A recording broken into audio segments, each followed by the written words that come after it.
It's time for this. Fuck, it's Gary Oldman. The best of the worst. It's cool when you said let's rock because it made me want to rock. I'm always naked. Welcome to Whitty Analysis of Feature Films and Light Entertainment Podcast. My name's Billy, and with me as always is Sean. You twat, I had something funny planned. Oh, that's not as good as the first time round, Sean. That one knows though. We lost the element of surprise. That was funny the It didn't first seem time. natural. No, I tried. Anyway, I tried. welcome. Aye. What were you going to say anyway? What was your funny thing? I'll save it for next time. Got you. I was like, I'm going to get him this week. He's always tripping me up. I'm like, but now we've tripped each other up, and we're now, a minute into the podcast, and we haven't talked about anything yet. So this week, let's welcome strangers. Yes, this week, welcome. we have got for you Love, Death and Robots. Sean's going to come back and tell us what he thinks of that in our Get Your Tips Out section. Then he's going to give me another tip, and we'll see what that is. We're carrying on with our Director series this week, and we're going with Nolan. That's Christopher Nolan. So his best film, which we're going to do in the film review section, is The Dark Knight, and his worst, believe it or not, is TeneT. His most recent one. His most recent one, yeah, which is odd because it's still quite highly praised, though, isn't it? I mean, it is the worst reviewed, but what, 76% or something? Yeah. I think it is. If the bad day at the office is a 76%, then you're doing all right. Exactly. So how are you this week anyway, Sean? You good? Yeah, fine. I was ready to go. Sitting waiting for you for half an hour. No, you've lost all your energy, and that's it. In fact, I'm good. Nah, Molly, how are you? I'm good, yes. I'm going to the cinema tomorrow. Aye. I don't know what that was, but aye. Aye. What are you going to see? I'm going to see Mortal Kombat, and then Those Who Wish Me Dead, and Judas and the Black Messiah. I'm doing a threesome. Nice. That's a weird company, though. I was just going to say, I don't think I've heard of Those Who Wish Me Dead. You might have to. I probably have once you sit back. Remember when we talked the other week about Hell or High Water? Yes. And we both really love Hell or High Water. Yes. Taylor Sheridan, what wrote Hell or High Water, wrote and directed this film too. Ooh. He also wrote and directed Wind River with Jeremy Renner and things, didn't he? I've got this that, is but I've never watched it. This is Angelina Jolie. Is a firefighter. It's like a forest firefighter sort of thing. Has to save some guy, but it's Taylor Sheridan, so you know it's going to be more interesting than just that. Yeah. So I've tried to stay away from whatever it is, and I'm just really interested to go and see it and get me some Taylor Sheridan, not Hell or High Water action. So that's actually the one I'm most looking forward to. Well, now that you've said that, that's probably what I'd be most looking forward to as well. So this week we are brought to you by Post-its. Post-its. Have I done that already? I don't think so. Even so, the podcasts are repeatedly sponsored by similar things anyway. Yes. But not those Post-its, Sean. Sean just waved some tiny little ass pointy Post-it note at me. It's like a bookmark Post-it for highlighting pages that you need and stuff. Post-it notes. I've got full big ones. Post-it notes are absolutely ideal to remind you of what you've forgotten. They just put them all over your house. Those little things that Sean just showed me are absolutely useless, though. Have you seen the big Post-it notes? No, so but exciting, I want like to. A4 Post-it notes. Oh, yes. Oh, I it's thought an you were saying exciting time. big, like bedsheet size Post-it notes. Whoa, wouldn't that be a fine thing? I don't know if those exist, but if they do exist, we're sponsored by them, so that's a good thing. That's the ad. Well done. Post-it notes. On with the show. All right, let's go. Don't come on your Post-it notes. They're sticky enough already. Is that a promo code? Yeah, hi. Promo code. Don't come on your Post-it notes. They're sticky enough already. Get your tips out then.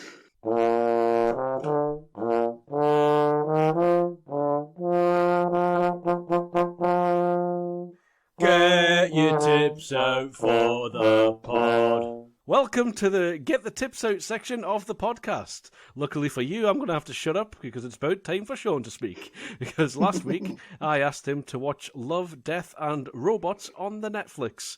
So, Sean, what did you think? Oh, by the way, this section, just in case you're a new listener. Viewer? You don't view this, do you? Only we can view this. But listeners, in just in case you're new to this, what we do is basically Sean and I give each other homework. It can be a film, it can be TV, it can be anything, entertainment. Sometimes it's a book, sometimes it's an audio book, sometimes it's just a song or something like that. Basically what we do is one of us gives the other one homework, we come back and do basically a bit of a book report on it, don't we? So we do. Sean, yes. What did you reckon to Love, Death and Robots on the Netflix? Season 2 out now. Yes, well, you said to me, I think you said 5. Yeah. Stop at 3 if you're not into it. Uh-huh. I'm on to episode 2 of series 2. Oh, that's good. So, yeah. But I don't know what I think of it. It's... You know what, right? What I might do is find a nice little sound effect to put what I think about this, because I don't know, it's just really odd. It's mental. I've watched, because it's weird, because I was looking at the episodes the way they are on IMDb, but on Netflix, they're all over the shop. Like, right. Episode 2 was episode 1. Episode 1 was like episode 4 or 5. So it was all over the place. So, yeah, I'm not going to go into each and every episode, because, you know, yeah. That's silly. Definitely don't refer to them by numbers because everyone will be confused. Yeah. I've got the list up here in front of me, so yeah. But you've watched season 1, haven't you? So that's yeah. cool. So all through season, I've watched everything of series 1. I think I'm on episode 2 of series 2. Cool. Yeah, Ice. I'm on to episode 2 of series 2. So yeah, a couple of episodes, like all of them, the animation, it's all very different. It's all freaking amazing. It is. It's fantastic, isn't it? The quality of the animation is just like phenomenal. Because some of them, I know you get the sort of like, I know some episodes have modelled the characters on the voice actors. Yeah. I tried to find out if some of them did mocap or anything. I don't know if that did happen. Right. But a lot of the characters were modelled on the actors. The only negative I've got about things like that, the skin looks real. Stubble, hair looks real. Eyes look real. But no one can get mouths right. The mouths just, they don't move the way human and real mouths I know. move. I think this has come the and closest. That always pulled me out of it. Right. This has come the closest I've seen of any animation to almost real life humans. But there is still that uncanny valley, isn't it? It is there. Yeah. But sometimes I'm like, is that a real person? Like Ice Age. Took me a while. yeah. That was one of my favourite ones though, because it was just so mental. But like the Secret War, like they even had like breath coming out because it was cold, and that looked so real. But then it started moving, and it pulled me out of it. Like the mouth started moving, and it pulled me out of it. But I liked Ice Age. Going into that one, I liked that one. It was barely any animation in that one, but I loved the concept of it. Yeah, it was just so. But I loved how they just got on with it. Oh, there's a civilization, world, universe in our freezer. Oh well, and they just kind of got on with it. Oh, we're not going to put anything in here because it's a whole civilization, and then we're going to have to destroy that. But I love the whole concept. It's like who are those two are just staring at us? But obviously, because time was moving a lot like faster. Yeah. To looking at it, but obviously slow when you're in it. We'll get to that.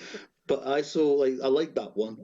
I loved alternate histories, which just the animation was weird on that one. Which one was alternate histories again? That was the one we're talking about, like if Hitler died in different ways. Oh Christ! That was just that. I was like, oh, this is an interesting concept, and then as it went on, I'm like, oh, what are they doing with this? Yeah, because I think the first one's like, what if he got knocked over by a truck? Oh, then this would have happened, and then blah blah blah. And then like the next one was like, what if aliens encased him in jelly? And you're like, what? But yeah, I like I like that just because again it was silly. Some of the stuff was just silly, and it made it, that's what I liked about it. The other stuff, like some of the concepts of some of the stuff, was just brilliant. Like The Witness, right? Yeah. But one thing I will say about this, I'm an adult, right? I can watch things with nudity and sex in it. And I'm not like, hee, boobs. I'm not like that, right? I'm an adult. I can watch things and like see it from adult's point of view, and I can enjoy it. I don't know if a lot of these things needed all the cartoon animated tits and bush and penises. They were a bit too, like, they were just like, some of it was just there. Again, like I can't remember seeing any nudity in any of these. Really? No, like I don't notice it. Well, in this one, the witness, she's running around with nothing on the entire Oh yeah, thing, she apart is. from Yeah, like a aye. yeah. So you just see everything, and it's just kind of like Well, that just sort of matches the style to me, and well, it well, made it more of a sort of desperate situation, and she yeah. wasn't she I mean, because a dancer? I she was a think wasn't she? stripper, Aye. yeah, she was a stripper dancer. But then the thing was, that wouldn't have like she could have been, I don't know, like a waitress in a restaurant. Yeah. And that story wouldn't have been any different, and it wouldn't have. They could have still done the exact same story, Uh huh. and the exact same, you know. I think it's a thing though that the style of the animation matches what they wanted to do with the story a lot of the time. I think though, so Yeah, no, yeah, I get that. But like, and I love like the first one, which it looks like on this it's episode 2. It was three robots. three robots. Yeah, Um, hi, yeah.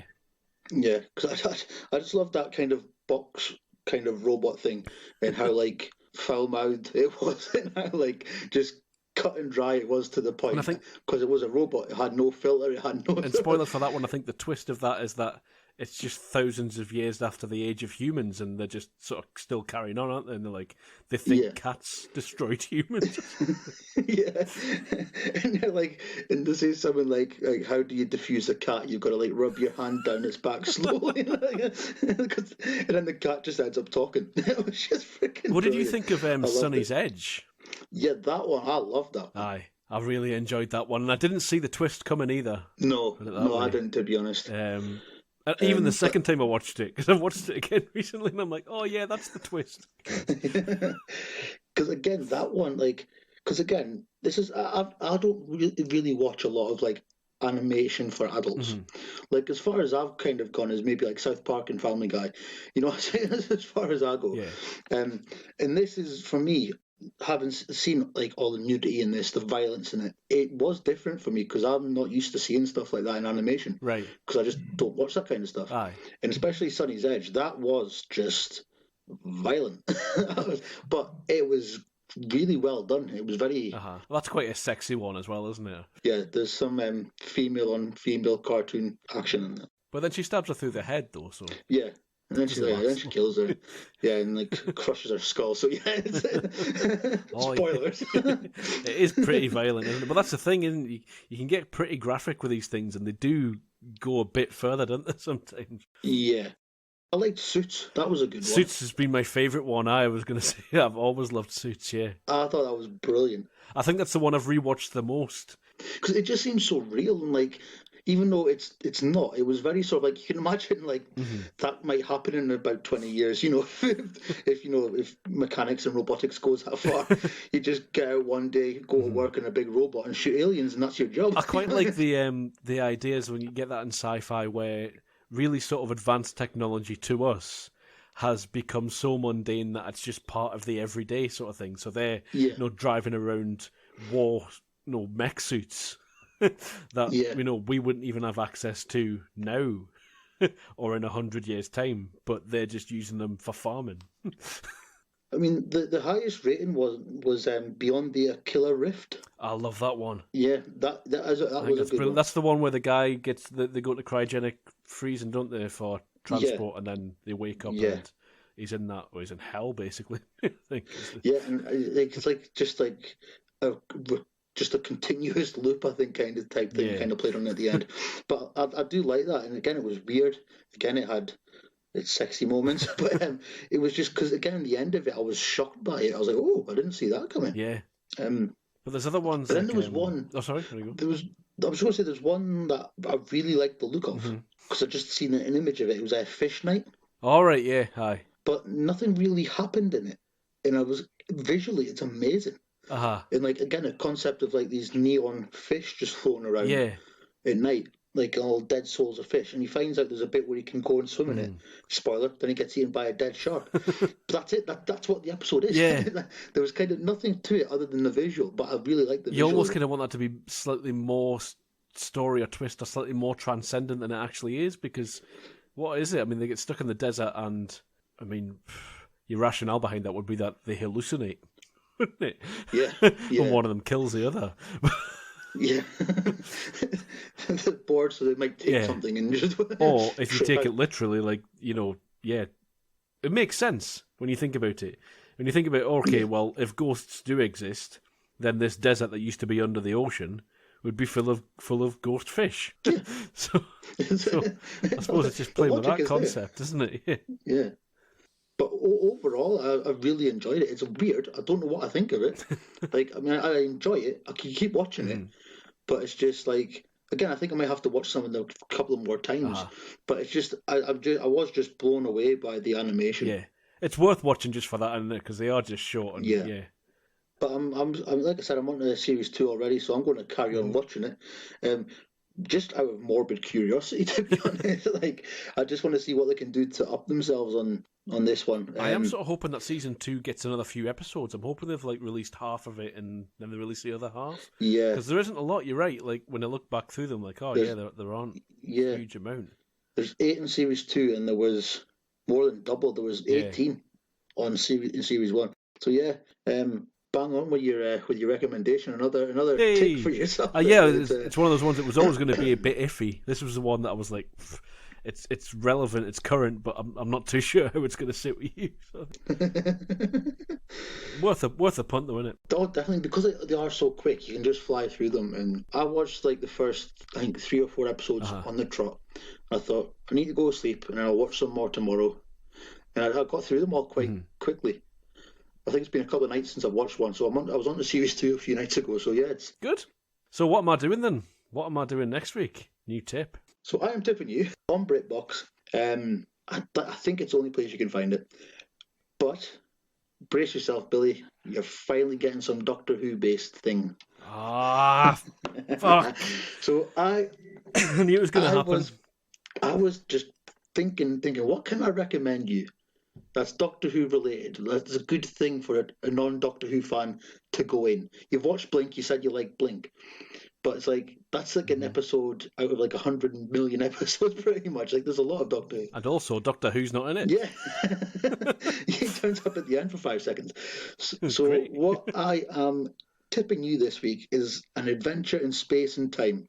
It's written by Mark Gatiss and it stars David Bradley, Filch from Harry Potter, as William Hartnell, the actor who played the first Doctor.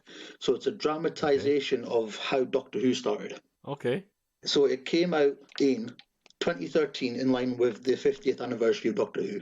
And so it's an hour and a half, so it's like a feature-length drama retelling of how Sidney Newman, the guy who came up with the idea, pitched the idea, got BBC's first female producer, first Asian male as a director, and how they started the utter craziness journey that is Doctor Who.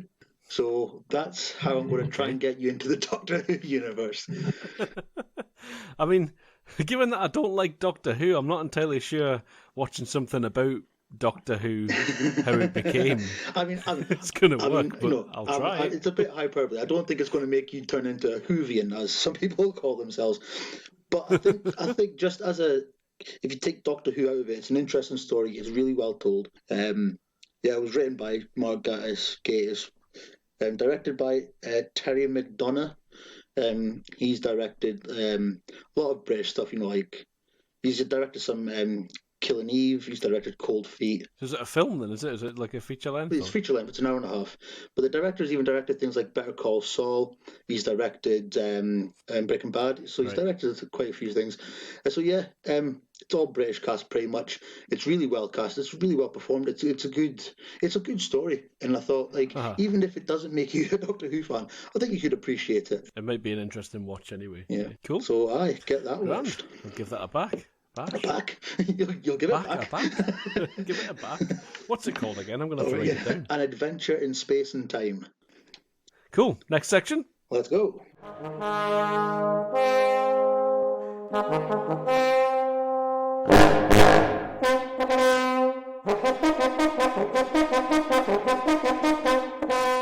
The film review section. This is the film review section of Christopher Nolan's The Dark Knight 2008. That is a long time ago. It is, isn't it? Yeah. I don't really think of it too much, but yeah, The Dark Knight was a while ago. It's been a minute since then, hasn't it? Yeah. So this is... I was 20 when that came out. I was not 20. But this is it. Well, funnily enough, I'll lead into this. I was in France when this came out, so I didn't see it for years. Because this didn't seem like I didn't like Batman Begins, and so this wasn't something that I really wanted to go and see dubbed into French. Right. So I didn't see it when it first came out or in the cinema at all. It was only when I got home and my dad was like, "Seen this new Batman thing?" I'm like, the first one wasn't that good though, Dad." And then this was amazing. And for me, this is a weird thing with a sequel where this made the first one better for me. Right. I now like Batman Begins because of The Dark Knight. See, I always like Batman Begins. Right. But I do like it more because of The Dark Knight. But I did like it. But yeah, it does do that. Yeah. I can't explain how it happens. Yeah. So what we usually do with this, listeners, is we do a synopsis, and then we usually do non-spoilers and then spoilers. But for this one, we're just going to go all spoilers all the way from the top because it's 2008. If you were going to watch this, you'd have watched it by now, wouldn't you? Yeah. For TeneT, we will do non-spoilers then spoilers because that hasn't been out since 2008. No. And even if it was, I probably still wouldn't know what was going on. And most people couldn't get to the cinema to see it last year. Yeah. Because of reasons. So the synopsis for this one, it's Batman 2. Even Batman. But Batman's beginned, and now he's beginning to have a Dark Knight. And it's Christian Bale, he's back as the Dark Knight. Gary Oldman as James Gordon. Maggie Gyllenhaal being recast as Rachel. There's Mark Howkine. And there's also Heath Ledger in the Oscar-winning role of the Joker, which makes this, doesn't it, Sean? Oh, it does. It cost $185 million to make, and it made over $1 billion. Boom! And set Christopher Nolan up in his office for life, I think. Yeah. Didn't it, this one? Oh yeah, his stock rose because of this film. Anything else you want to say in a synopsis about this one? No, I just want to get talking about it. It's The Dark Knight, and it opens on essentially a short film. That heist could be a short film in and of itself, couldn't it? It's so fascinating. I mean, obviously, because he's standing with his back to the camera, you know one of these guys is the Joker. You know it because of the way he's standing there. But it's just so clever how, like, just his evil mastermindery, telling them, you've got to pick yourself off one by one without telling them that. You shoot him, he shoots you. Aye. And he kills the driver. By the time there's only two of them left, the second last guy's like, "Yeah, I'm pretty sure the Joker's told you to kill me, hasn't he?" Yeah. Like, "No, I kill the driver, the bus driver." What? Yeah, but the IMAX opening, fantastic. But yeah, watching the making of that, what an awful lot of fucking around that is to film in IMAX. Like, I'm sure it's a bit easier now, but it seemed like a ball ache. It did, didn't it? I was like, well, IMAX cameras are the size of my house. I'm like, fucking hell. It's like, what a pain. Back in the 30s, they were all that big. People have spent a lot of time and effort and money on making cameras easier to move and manipulate. And then you bring out a bus-sized one just for this film. There was even one of the cameramen was like talking in the making of documentary I was watching that came with like the DVD that I've got. And he was saying, I watched that one. If you're all right, it's like everyone's going away from, everyone's going to digital, and you've got Christopher Nolan going the complete opposite fucking direction, getting bigger cameras that you can't move around as easily. He's belligerent in his what's his commitment to film, isn't he? Yeah, but yeah, after that, because that's the thing. Like, I think it was a right choice starting this with the Joker. Yes, aye. Because I mean, it's the Joker's film, isn't it? Really? Oh yeah. Because I kind of touched on it in my trivia a bit. Mm-hmm. So I'm stepping on my own trivia this week. What just stepped on me trivia? But it's like, I think because obviously he wouldn't have known this when writing it, but the audience were like, Heath Ledger, really? I'm going to hate this. And then after he was a rom-com guy at this point, wasn't he? I think the only other thing I'd seen him in was that Ned Kelly thing. Ned Kelly, 10 Things I Hate About You, which I like. I think he was in The Patriot with Mel Gibson. Right. But yeah, he didn't really. There's a film that I was going to actually tip for you, but I cannot find it anywhere. But he was in a film that I really like. But yeah, so he was to start the film on the Joker, and after 5 seconds, after one line, like like what doesn't kill you makes you stranger, whatever the line is. Aye. then you're in. His makeup in that line, and you're sold. He's brilliant. It just absolutely is. And I keep forgetting how good this is and how good a performance that actually was. Every single scene with him seems to be a defining character moment. Yeah. You know, every time he pops up, it's like, wow, he's got my attention. There's like the pencil trick or the tryouts, you know, or, you know, the bit where he's got the guy reading to the camera and his laugh, that fucking just unhinged laugh. He's just all over the place. The bit where he goes to the party and he tosses Rachel out of a window for Batman to catch. You know, every time very it's just building and setting up. What's that, sorry? Oh, yeah. Because Batman says, let her go, and he's like, very poor choice of words. You seem to have, like, maybe a line as well.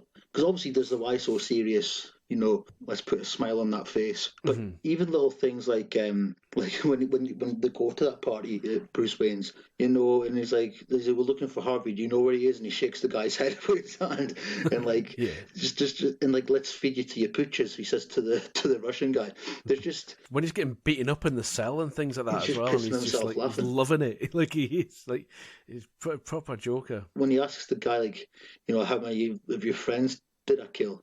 And then the guy says he killed 6 of my friends, and he just mouths 6 as if to say, like, oh, sorry. Ooh, yeah, 6. So here's one, because Nolan often gets a lot of shit for not really being an actor's director sort of thing. He doesn't really sort of seem to draw the performances out. The performance, he just casts really good actors and they do the thing sort of thing. So I'm not entirely sure whether that's got anything to do with his directing or whether, you know, he just casts really well and then they do it on the day sort of thing. I don't really know what that is, but because Heath Ledger doesn't seem like anything out of any other Nolan film ever. Yeah. So it's like, how much of that do we attribute to Nolan and how much was just like Nolan like, I'm just going to stand back and let Heath Ledger do this, I think. He wanted Heath Ledger from the off. Uh-huh. I think another couple of people did read for the part and stuff, but he wanted Ledger. So I'd like to think, and obviously he wrote a bit of the film as well. Well, he co-wrote the film, so because I think it's a very well-written Joker. Yeah, aye. Oh, so there's no like a lot of Nolan films, but especially this one. There is no fat on this film, really, is there? No. There's nothing I would really trim or cut or anything like that. The pace is so frenetic. It's just really quick cuts, short scenes, and it just rattles through. Yeah. I'll tell you what I'm going to do straight off the off. It's time for this.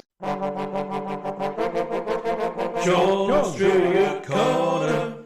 This is what I was going to get at. So you mentioned before the different Joker scenes. Yeah. And how the bit, like when he's got that guy in the Batman suit and that, and get him to read the statements. Yeah. So Heath Ledger directed both of those Joker videos. The one with the news reporter and the one with the fake Batman. All right. Did he direct it as the Joker? Well, he directed them as him. Right. He directed those videos himself as Heath Ledger. So the first video with the fake Batman was done under Christopher Nolan's supervision. But Nolan thought that Heath Ledger had done so well that in that sequence that he felt there was no need for him to be there when it came to the second one with the newsreader. Wow. Reading Joker's statement. That doesn't sound like a Christopher Nolan thing to do, does it? Jesus. No, not from what I've heard. So because he just wanted Heath Ledger to get on with it, and he was pleased with what he did, so he let him direct those sequences himself. So obviously Heath Ledger died in January 2008, but that prompted immediate speculation over the movie's state and Ledger's disposition prior to his death. Yeah. So soon after his death, and I've just got rid of anything, there it is. Soon after his death was announced, Warner Brothers issued a statement that verified Ledger had finished everything. So he'd done all his work in the film, as well as the post-production and like pickups and things like that. So obviously making the Joker his final completed movie role. But then rumours still went out that playing this intense role had taken its toll on his mental health, causing him to become depressed, and then obviously take the wrong combination of drugs, which resulted in his death. Yeah, that's the version of things I remember hearing. Yeah. But however, his family has since put such rumours to rest by stating that far from being depressed, he had a lot of fun playing the role. He did suffer from insomnia throughout his life, and he would often take sleeping pills together with other prescription drugs. Right. So, and obviously the mix of that was what took its that provided the fatal combination as it's written there. So yeah, that's the only story that I've heard that, like the first part of that statement. Yeah. The film took his role and played that kind of role. But yeah, it sounded like he obviously had his struggles and his issues and demons before that. So, in Michael Caine's opinion, Heath Ledger beat the odds and topped Jack Nicholson's Joker. I agree. Michael Caine said Jack was like a clown figure, benign but wicked, maybe a killer old uncle. It's a weird thing to say. He could be funny and make you laugh. Heath's gone completely different direction to Jack. He's like a real scary psychopath. He's a lovely guy, and his Joker is going to be a hell of a revelation in the picture. Obviously, that was before it was released, and I think the consensus is that Michael Caine was right. I think so, yeah. I still can't get away with Michael Caine as Alfred, though. I don't really mind Michael Caine generally as an actor. It's not like Gary Oldman. I just can't stand to watch. And I hate Gary Oldman in this. His accent is just weird. Sounds like he's chewing on vowels all the time, trying to get it into an American accent. Right. I can't stand it. That's the biggest thing about Gary Oldman's performance in this. There's always something that I don't like about Gary Oldman's performance in this, but in this one, it's his vowel chewing to try and get an American accent around it. And Christian Bale's not much better either. I don't like his American accent either, but directed by Christopher Nolan, a fellow Brit. They really needed an American on that set, I think, to try and corral these accents into shape. Well, even the Commissioner Loeb, who dies in the film, he's a British actor as well. Yeah, they're all British. But that's fine if they can do it, but it just doesn't. They just don't sell it for me. And Michael Caine, he said about the whole using his, working class accent and all that sort of thing for Alfred. He didn't think it would work, and I don't think it does. It's like, but Christopher Nolan was quite happy with it. It's like, well, that's Christopher Nolan, though, isn't it? What he went on to say is he never met Ledger at all until the scene where Joker gate crashed the party. So he says when he arrived and performed, he gave Caine such a fright that he forgot his lines, which I think is just brilliant. So you mentioned the big IMAX cameras and how they're mentally big, and at the time, obviously, very expensive. So while filming the chase scene with the Joker and the SWAT vans, one of the only 4 IMAX cameras in the world at the time was destroyed. Yeah, it smashed it in between the truck and the car. So that's a big whoops. I mean, presumably there are more of these cameras now, but I don't know if there's a demand for them. No. Because I still don't really know that many people that film in IMAX. It's just Nolan. Yeah, and I think the most films are obviously converted to be shown in IMAX screens. Yeah. It's just Nolan who does this, is it? So one thing I found really funny about this was while filming the chase, and I don't know why it says this, but obviously they filmed in Chicago. So when they're filming a scene on Lake Street, the Chicago Police Department received several calls from concerned citizens stating that the police were involved in a vehicle pursuit with a dark vehicle, unknown make and model. So obviously the Batmobile, I'm guessing, was terrorizing the citizens of Chicago. The citizens, brilliant. I did notice this for the first time in my life watching this film, and I've seen it a good 10, 20 times or whatever. But for the first time, I noticed that the Joker's painted an S in front of laughter on the truck. Did you notice that? No, but that's genius. It's a thing for the circus sort of thing, and it's something of laughter, House of Laughter, and he's just put a big red S in front of laughter. I was like, it's the little things that you notice when you're watching things in IMAX on your laptop, isn't it? I've never noticed that before. No, me neither. That's great. But you mentioned before as well how much money it made. So this made more money than Batman Begins' his entire domestic run in only 6 days.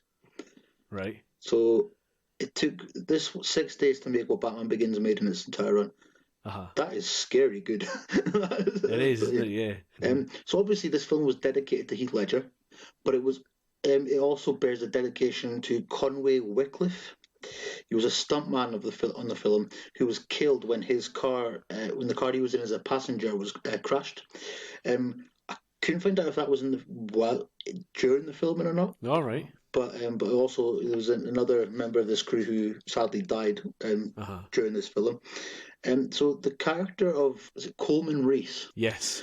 Is supposed to be an allusion to the Riddler. I don't know if that's an allusion to the Riddler. That's how it was written. I don't know if that makes grammatical sense. But he obviously attempts to reveal the identity of Batman. So I love him. I thought he was fucking hilarious.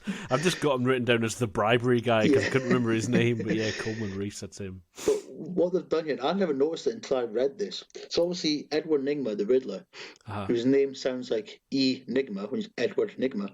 Obviously, the kind of really played up on that on Batman Forever.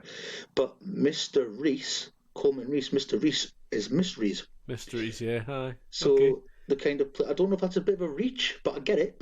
It makes sense. I get that, and It's a bit of a stretch, but yeah. I've never thought of it until I read that. No. That's an interesting little trivia nugget there, Sean. But I loved his sniveling performance though. That was brilliant. And then when Bruce Wayne saves him in the Lamborghini, he's like, "Oh, why? Who's this guy?" And then he just looks at him as if to say, "Right, mate, this is you done now. Yes, you're not going to out me as Batman. Is that correct? Yes, good." So yeah, the last one. I kind of touched on this before, talking about the casting of Heath Ledger. So there's a lot of speculation on which actor had been chosen to obviously portray the Joker before it came out. Yeah. Heath Ledger had always been amongst Christopher Nolan's foremost choices for the role. Ledger and Nolan had met during Batman Begins. During that casting process, when Ledger was going for the role of Bruce Wayne, which I never knew. But that's just, I'm glad he didn't, because the Joker's just amazing. I know, can you imagine that switched, in opposite worlds, where Christian Bale is the Joker? I don't think I'd like that.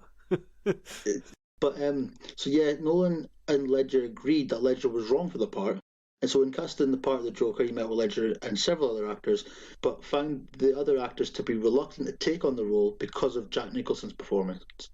But then, when asked the reason for his unexpected casting, Nolan simply replied, "Because he's fearless." And I think it is a pretty fearless role, performance, I mean. There's a bit where it tells you who was going to be the Joker, or who was also considered, but they didn't get it. And I was like, I actually want to see that. You'll carry on, I'll find it, I'll just tell you. So the one thing for me is Paul Bettany. Paul Bettany, Paul Vision Bettany himself. We wouldn't have got WandaVision though, would we? No. Maybe not. Well, maybe not. I don't know. But I don't think they would have cast him as Jarvis. Was he already cast as Jarvis? Yeah. He maybe was. Around about the same time, 2008, around about the same time, wasn't it? Oh, yeah. Oh, yeah, because these came out in the same year, did they not? Did Iron Man not come out the same year as The Dark Knight? Pretty sure. And it's like, oh, sorry, Iron Man. Yeah. I mean, they turned it round, Marvel, but I must have been a bit of a kick in the stones for Marvel. Like, oh, am I going to release a cinematic universe? Oh, and Nolan's done what? He's just what? He's turned the fucking genre on its head, you say? Oh, dear.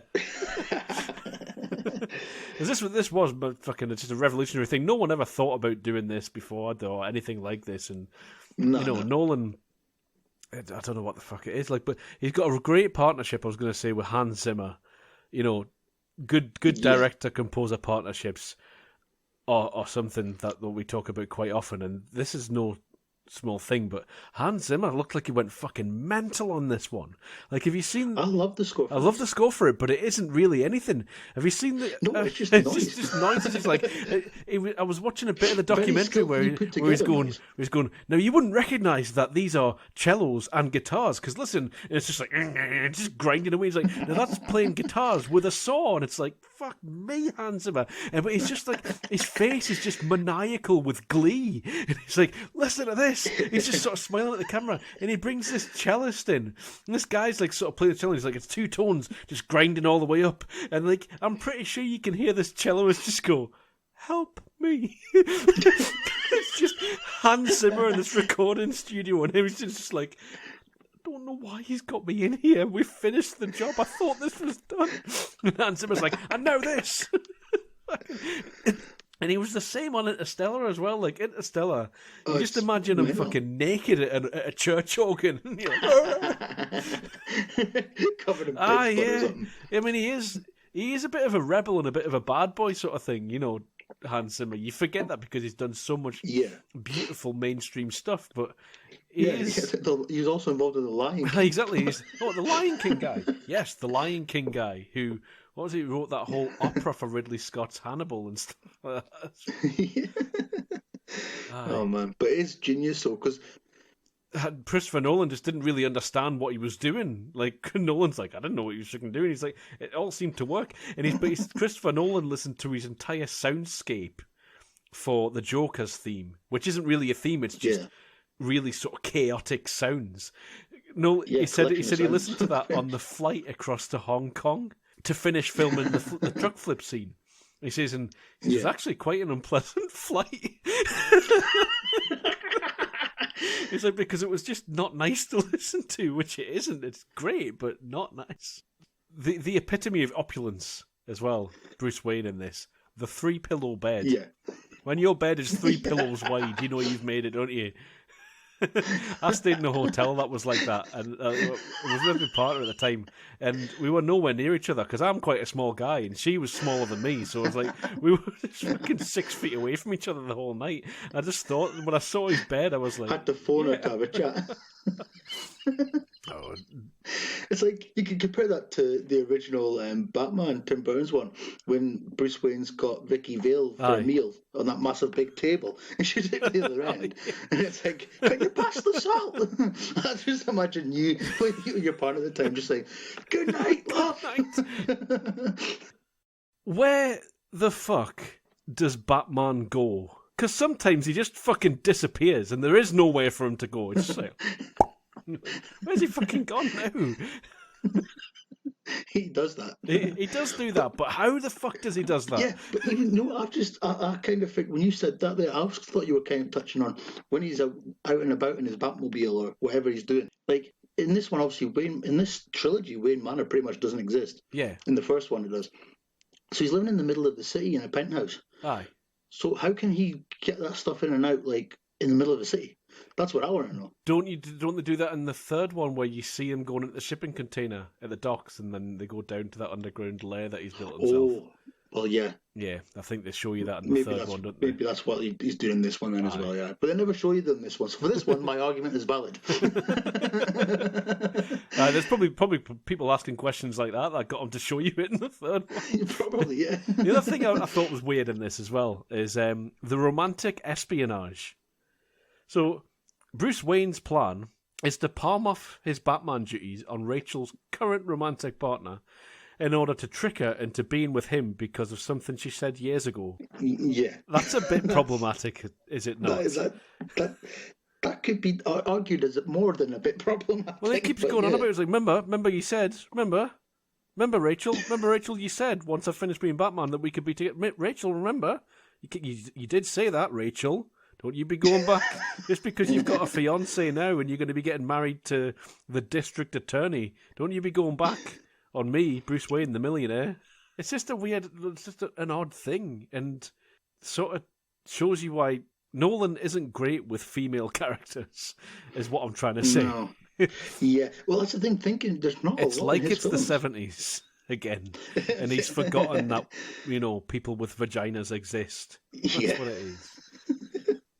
But he does invent things, doesn't he? I mean, like he invented Wham with Inception and Hans Zimmer. Yeah. This one he invented the truck flip, and now everyone's flipping trucks. Yeah. Just for shits and giggles. It's a romantic comedy. What should we do? No, the couple have got back together. We're just missing a bit of oomph. We'll flip a truck. I've wrote down in my notes as well, Empire Strikes Back, end of second act ending. So I think that basically means this is the Empire Strikes Back of this trilogy, isn't it? It's a second act sort of thing. It's the downer end and sort of thing. Like, I'll go away now. I'll run away, and I'm not the hero that I need right now. I thought the Two-Face thing was well done. I just didn't think we needed it in this film. Well, that's where I was going to go for one of my negatives. Uh-huh. But it's a negative in a positive way, if that makes any sense. Yeah. Like, I love Two-Face in this. Mm-hmm. It's a great version of Two-Face. I think it looks great. But when it comes in, it's kind of a little too late.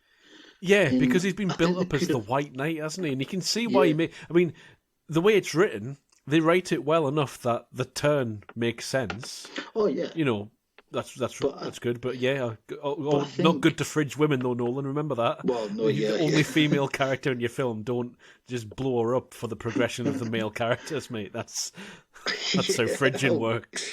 Oh man! But again, though, it kind of makes sense for the story. It's a good dramatic part of the story. Yeah. But yeah, I get what you're saying. But to me, again, obviously, this is reviewing what they didn't do. But we were talking before about how the Joker was probably going to be the guy in the third one as well. It was probably going to be Joker's villain. Mm-hmm. I would have either have Two-Face turn up a lot earlier in this one, or maybe in the first one. I don't know, but just have him over 2 films. Or just have him, because there was a bit too much going on. Because I would have loved to have seen more Two-Face. Yeah, I think so. He gets killed at the end, doesn't he? If I remember this rightly now. And he could have. But I was sort of drifting off when But I do like how he's sort of like they're keeping his sort of legacy alive as a good guy in the third one without people knowing what he became, which is a good take on a villain. I do forget that. I need to watch The Dark Knight Rises because I never watched that one. I always start watching them. I watch The Dark Knight, then I go and watch Batman Begins because that's the way I like them. And then I'm always intending to finish off The Dark Knight Rises, but I get sidetracked and end up watching other Batman things. So, what do you think anyway? So I ranted a bit before about the old man's accent, and you didn't like Bale and Mike O'Kane. What do you reckon to that? I just went off on one. Well, I mean, like I said, I don't like. I like Christian Bale as an actor. I like him as Batman. I like him as Bruce Wayne. He's not my favourite Batman. Right. I said before I don't like his Bruce Wayne, but I do like his Bruce Wayne. But I think you don't... It's really, over these films, you don't really get to know... Like, in the first one you do, but I don't feel like you get to know Bruce Wayne or Batman anymore in this one. Because I think it is all about the Joker. And this is more about him just doing his Batman job. And just, because you learn a lot more about him in the third one. You get to see more of him developing. It is that thing with Nolan, isn't it? It's not really about the character of Bruce Wayne. These films are about the symbol of the Batman, aren't they? They're not really about the character of Bruce Wayne and what he's gone through, what he is. It's what makes a Batman, and what then happens when you've made a Batman to the crime and the criminals in the city, sort of thing. It's that story, isn't it? He's not telling a character story, really. Yeah. He's just telling a story that has interesting characters in it, I think. I mean, written by David S. Goyer as well. I was going to mention that because he's one of those writers where he's exciting, but he's produced some duds as well. So he's one of those writers where how much is him and how much is the directors then that his work then gets put in the hands of. Because he was involved in the Man of Steel, wasn't he? He was Man of Steel, but he was also... he's done a lot of good stuff, but a lot of duds as well. I think he was originally Batman vs Superman, and then I think Chris Terrio came on to touch that one up as well. He was rolled out at Star Wars Celebration when I was down there a couple of years ago at London. And he wrote just rolled out. They just popped about. I was at this thing and they were on about the virtual reality games that they were going to develop, and it wasn't really a game. It was like, we're going to put you in virtual reality, and we've got. Here's David S. Goyer. And he's like, hello, I'm David S. Goyer, and I'm going to do a Darth Vader thing. And he did. But a couple other things about Batman, though. Lucius Fox, fucking brilliant. Morgan Freeman. Love him. Cracking character. He's basically Q for this, isn't he? Yeah. and Nolan, I don't know if it's coming from a British filmmaking pedigree, but he just seemed to have sort of a hard-on for your spy, espionage, James Bond type film characters and stuff. So there's a thing that these things are peppered throughout until he gets to TeneT and he's just doing an all-out spy film. But that's probably why he turns up in this, because, again, I'm not really familiar, but I don't really think I knew that character until I watched this Batman trilogy. No, I think it may be an original character for this, but Lucius Fox does appear in comic books now. Yeah, I don't know if he did before. Well, that's what I was going to say, if you knew, because it makes sense for this character, because he is in Gotham. No, he's not. Right. He is. No, he isn't. I'm talking shit. He's in something. His son is a character in Batwoman TV series. Right. But yeah, but it's a character that makes sense, like because obviously like when Alfred's making all his gadgets and stuff to me, something just doesn't ring true about that. Uh-huh. And I don't know if that's just me having a stereotypical view on what a butler should and should not be able Depends to on do. what version of Alfred you go for, because Yeah, I mean, because in Alfred some Pennyworth, he's an ex-military sort of yeah, guy, so you know what I mean? yeah, And he's brilliant, but you know, in the Burton versions, he's just this nice old man who's got a yeah, sister called Sweet Peggy 69 or whatever it was. yeah. We talked about that one. Prisoner's Dilemma at the end, I like that. Just a nice, simple. It's the thing about the Yeah, Joker's things, like his game theory and stuff at the beginning, the Prisoner's Dilemma at the end, all very, very simple concepts. Here are 2 bombs. You either blow this one up or they blow you up. yeah. It just plays out really well. And the one thing they didn't factor into that Prisoner's Dilemma was the Batman. Yeah. Because it would. Where would you stand on that? Are you pulling the trigger? Or are you the guy who throws the trigger at the window? I don't know. I mean, as someone who's never been in that situation, and Yeah. hopefully never will be, You can only hypothesize about what you would do. I'd like to think I'd be like, let's just get rid of the bomb and trust in our fellow humans that they'll do the same thing. Or I might just be the complete coward and hide in the corner and hope somebody else makes a decision for me. Well, I was thinking that, like, I'd be that guy who goes up. I'd be the guy who's actually in the film. He goes up and he grabs it. He's like, right, no one else wants to take responsibility. I'll fucking do it then. And then I grab the trigger and I'll go, oh shit, no, I can't actually go through with this. Here's it back. I couldn't imagine that. You know what? Fuck it. I'll do it. I'll do it. Fuck the rest. Fuck the lot of you. Oh, actually, no, that's in my actual hand. Yeah. I'm only joking. I got you, so got you. You thought I was going to do it, didn't you? Anyway, let's just play pass the parcel. Whenever the music stops, and you pull the trigger. There's that. I wouldn't be like, those are people are prisoners. They've had their chance and they chose to be prisoners. Like, no, they didn't. They didn't. Chose to be criminals. Like, well. You're ignoring a lot of things about societies and how prisoners are made, and the circumstances under which people commit crimes. Yeah, some of them might be, but there might be someone who's completely innocent who's got a short end of the stick there, and sort of missing the point of rehabilitation there, mate, aren't you? Like, David Dastmalchian. Before we move on, I was just going to mention him as well. Yeah. Just when you listen to interviews with him about how he came up with that character, he's only in it for a few seconds, but crazy eyes, maniacal. He's got a whole backstory for that character. If you ever listen to him, you get a chance to listen to him talk about it. Yeah, it's brilliant. Well, because he was brought in for so he was put on a day rate, just brought in, and he got to speak to Nolan about it and all that sort of thing. But he was basically brought down to wherever it was they were filming, and he was in his hotel room for days waiting to be called to set. And so he just built this entire backstory for that character. He thought, I might as well, because, at least then when I go onto the set, I'm informed and I know what I'm going to do and I know how I'm going to deliver the performance. And for just a bit part, you can see it all coming through. And I can't wait to see him as Polka Dot Man in this. I was going to say, yeah, he's in new Suicide Squad, yeah. Yeah, because he turns up again. He turns up in a bunch of things. I think this was the first thing I saw him in. And again, I think he's in Gotham as well. Right. And the character Lucius Fox is in Gotham. Right. There he is. He's just Joker's thug in this. He's in Prisoners. But he turns up in I was in The Flash. That's what he was in. He turns up in a bunch of things. And it's a great job in character actor, basically. We were talking before about obviously method and stuff like that. And, I mean, what you were saying, like he was doing there, like just. Well, he was in Gotham as well. But yeah, so what he's doing there in his dressing room while he's waiting to be called, just get into character. Obviously, not so much method, but that just shows a committed actor. That just shows somebody who cares about what they're doing. And I suppose it's one of those things, isn't it? If you're going to be an actor, do your best work every time. So if you want to one day be a leading man and inhabit like the character of the Joker or something like that, then you're going to need to do all the work. One thing you hear a lot of actors talk about is that if you want to be an actor, what you need to be is a good researcher and a good developer sort of thing and a good practitioner. Yeah. Because the amount of time that you actually spend acting between action and cut is very minimal compared to the amount of time you spend building, researching and all that sort of stuff. A lot of the work's in the prep. Mm-hmm. I mean, one of the things you have to study when I was studying acting was an actor prepares. Uh-huh. I mean, I don't remember if I read much of it, to be fair, but it's like that's what it is. It's about it's always about making, even if you've got, because I never got, I think I mentioned it before, I never got the lead in anything.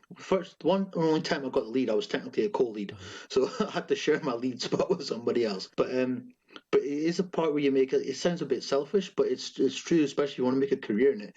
Even if you've got one line, make that one line stick in folks' memories. Aye.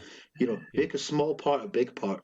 That's and I always remember that. I always thought, like, who is that guy with the crazy eyes? Like you mentioned, like he's completely maniacal in this, and he's only in for about 5 seconds. He's the Hans Zimmer of this film. Honestly, he wasn't sitting in his dressing room like preparing for their character. He was just twatting a cello with this. Strangers out there, honestly, check out that documentary with Hans Zimmer explaining about the score for this, and check out the poor cellist's eyes as he sort of recedes into himself. He's like, I hope Hans Zimmer's going to let me out of this room. Next section? We'll maybe move on, but yeah, everyone knows. Even if you haven't seen The Dark Knight, people know about it. They know it was a big deal when it came out, and rightfully so. To me, it's not just a great superhero film or a great Batman film. It's a great film. Mm-hmm. Like, we didn't really talk much about the plot in that and what's going on, but I think everything's been talked. This film's been talked to death, isn't it? So we can't really add much more to what anyone else has said about it. But it is one of the best. Next section. Let's go.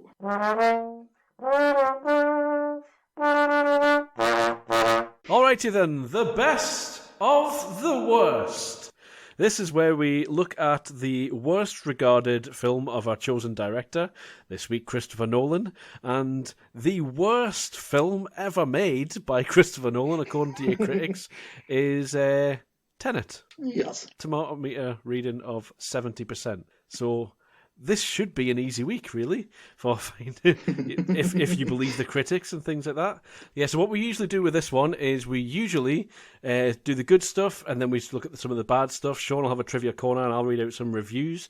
What we're going to do with this one this week, though, is we're going to do a non-spoiler bit, because TeneT hasn't been long out. So there's a chance that they might get some better reviews, and it might go higher up the list for Nolan. But there's also a chance that it'll go lower down.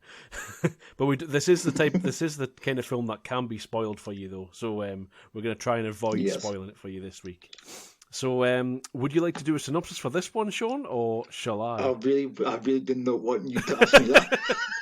All righty, then I can do it. I don't even know if Nolan could give you a synopsis. It's the future, but it's not really the future, but there's some technology that might be the future. We open on an opera house, and there's something going on, and bullets are firing backwards out of things, and there's a couple of backwards people, and they're also going forwards, but entropy, and also don't pay attention, because it's not that important, but also there's a yacht, and Elizabeth Debicki is a woman, and also Kenneth Branagh's a Russian. Kenneth Branagh has got he's got this thing which is an algorithm. There's an algorithm, and maybe it's a bomb, and also Priya, and then also John David Washington, TeneT. Someone says TeneT to him, and he's like, "Got you. I know what I'm doing now." And we don't know what he's doing now, but he does somehow, and he's a spy. And they go backwards and forwards in time, like Bill and Ted. But they don't really go backwards. They haven't got a time machine. They just well, you find out if you watch the film, and then there's a plot to thing, and then John David Washington knows what he's doing anyway. He's the protagonist. That's the main thing. He knows what he's doing, and maybe Robert Pattinson knows more than he's letting on, but also he's dressed like Christopher Nolan, so he's the Christopher Nolan conduit in this one. He's your Eames out of Inception in this. And then, so things transpire. It's about time, but it's also about saving the world, and it's also about a boy. It's about a boy. With what's his name? Hugh Grant. What did it do to you, Sean? It just fucked me up. I'm not going to lie. You said last time, I was going to say last week, but we're trying to stop saying that. You said last time that, maybe try and watch it twice. Uh-huh. I could watch this 22 times and I still think I'd have a sore head. But I enjoyed it. See, I didn't think it was that difficult to understand. Well, I went into it though, knowing that it was meant to be difficult to understand. So I was kind of prepped for it, I suppose. Yeah. So I went into it just looking at it on a completely surface level, and if you just watch it, it's quite easy to understand. Well, it's not so much. It's not so much the time element that I found difficult to understand. It was more of just like what is actually really going on, like because one thing that really annoyed me about this film, which we kind of touched on before, is that you don't know anybody. No, okay. I didn't, and that really, I could have really done with more about the characters in this, because I just didn't have a clue what was what and who was who. And that's what confused me about this. Like the time element stuff, I think I was quite lucky that this might be a spoiler actually, no, we'll wait, it's a spoiler. Something to do with Robert Pattinson's character. But yeah, because like I really like it's great to watch. Yeah, Neil, brilliant for that kind of character. It's brilliant to watch. Like it's really clever. I think like Nolan must have had talking about sore heads. Nolan must have been absolutely exhausted trying to figure out how he's going to make this film. I don't think he really cares that much, because when you really unpick it, some of it really doesn't make any sense, and it's one of these things where I always say, set your rules up, play within your rules, as long as you don't break them. Yeah. I'm bought into your to whatever it is that you're doing, and it does that well. But it's actually quite a simple premise. Oh yeah, you know, objects. They've made objects that can go backwards in time. And there's a way of manipulating that, shall we say, for non-spoilers. And then the future's coming backwards for you.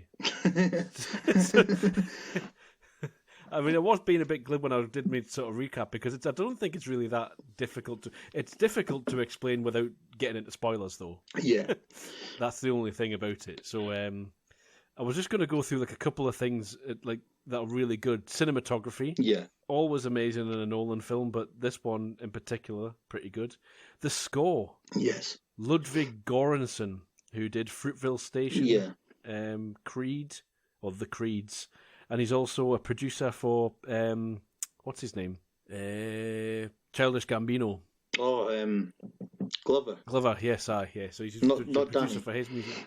No, yeah. So yes, so he's, and the way they blend score and sound, I think, is brilliant in this. There are problems with the sound mixing in general, though. Could you hear it? The bit of the train track, when I watched it in IMAX at the cinema, when they're at the train track and that guy's interrogating him, and he's got the clock, and he's saying, you're going to break, you've got the truth serum. And, like, I didn't realise what the hell was going on, because I couldn't hear a thing. Right. You can't hear it. Like, it's a massive complaint with this film, that you can't hear the dialogue. I was just probably trying to figure out how he got there in the first place, because one minute he was in the opera house, and the next, is that the bit you're on about when he's... Yeah, after the bit after the opera house, basically. I was just probably trying to figure out how he got there.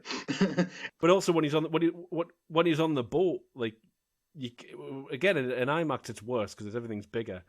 But, well, I'll read what I've got, because I was going to read something in the reviews section, but I'll read out now what Nolan says about sound and things. Let's see if I've still got it. Yeah. So Nolan's quoted as saying about his sound when people complained about it, he says, I actually got calls from other filmmakers who would say, I saw your film and the dialogue is inaudible. Some people thought maybe the music's too loud, but in truth, it was kind of the whole enchilada of how we'd chosen to mix the sound up. So you got loads of phone calls from other filmmakers saying, oh mate, we can't hear your film. You've done something wrong. He also said about this and Interstellar, he says, I was actually a little shocked to realise how conservative people are when it comes to sound, because you can make a film that looks like anything. You can shoot it on your iPhone and no one's going to complain. But if you make the sound a certain way, or use certain sub-frequencies, people get up in arms. Yeah, they would get fucking up in arms. You can't hear it. If you made a film that we couldn't see, we'd complain about that as well. And we did about that Game of Thrones episode that was too dark for anyone to see, and the director's like, oh, you just need to adjust your telly differently. Fucking tell us that up top, then, you prick. That is a point, though. It's like, just like vision and audio is so important, as important as each other. We need to hear what's going on. We need to see what's going on. But that I'm was actually my surprised to biggest. see how conservative people are about the sound. It's like wanting to be able to hear a film. It's weird, isn't it? No, it's not weird. But the thing is, because I went into this film like I do with everyone. I just try to be open minded about it. But I knew people struggled to know what was going on with this film, and even one of the reviews I read was like, you have to watch this film multiple times to know what's going on. And So you do. I mean, like I got a surface understanding the first time, and I was like, I can't wait to watch this again. The one really pick it apart and find out what I've missed, sort of thing. So yeah. Well, I think, to be honest, I think that's maybe what I might need to do, because I did say to myself, right, I'm going to watch it twice. And the second time I watched it, I didn't fully have time to proper. I was a bit struggling for time, so I didn't have time to really focus on it. I did understand it more the second time. There was bits I picked up on that I didn't pick up on the first time. Yeah, because you're clinging on by the skin of your teeth trying to figure out what the fuck's going on the first time. But then there's that woman, again, a Q character that he's put in, like your Lucius Fox, but there's a lady Q she basically tells you everything you need to know about this, because she says, we're not here to tell you what we do or who we are. Trying to prevent World War III. She says that as well. And she says, don't try to understand it. Just feel it. And if that's not Nolan speaking to the audience through that character, and then she also says in that scene, an inverted weapon might be able to affect your past. That's everything you need to understand this film. And you kind of pick up on more on that, obviously, after multiple viewings. Yeah. You figure out what she's saying is is that her at the start? What's her name? She was in Harry Potter. Yes, aye. Aye. Everyone's in Harry Potter, though. Well, yeah. She played Fleur, didn't she? Yeah. Yeah. So, well, what did you think of this? Because you've seen this on the other ones. Like, again, like, I like the film and I want to like it more, and I think I will like it more when I watched it a few more times. But it is visually, again, like, it's a Nolan film. Like, when I was saying before, he must have had a headache making this film. I think in terms of, like, the logistics of making the film, like the technical side of it, the aspects, making sure everything he's like doing will work in reverse, that kind of stuff. And that the action that they do in reverse, it isn't as simple as just winding the tape back. Yeah, because that choreography, because there are people going backwards and forwards in the same scene at the same time. Yeah. So it isn't just a case of rewinding the film. Because when this is being written, I bet at some point people would just say, "Whoa, Chris, hold on a minute, can we do this?" Just hold off a little minute. Write what you want, but let's think about this logically. And he's like, "Look, this isn't for me to worry about. This is for my DP and the stuntmen and all the set people. I'm just gonna turn up on the day and direct it. Good luck." But again, like you mentioned, like the score was really good. Again, it's a great concept. Again, it's Nolan coming up with a brilliant idea. And it is a bit like it's a thinker. But like I said, some of the issues I had with it were more to do with, like, you meet that, like you said, that sort of Q character at the start.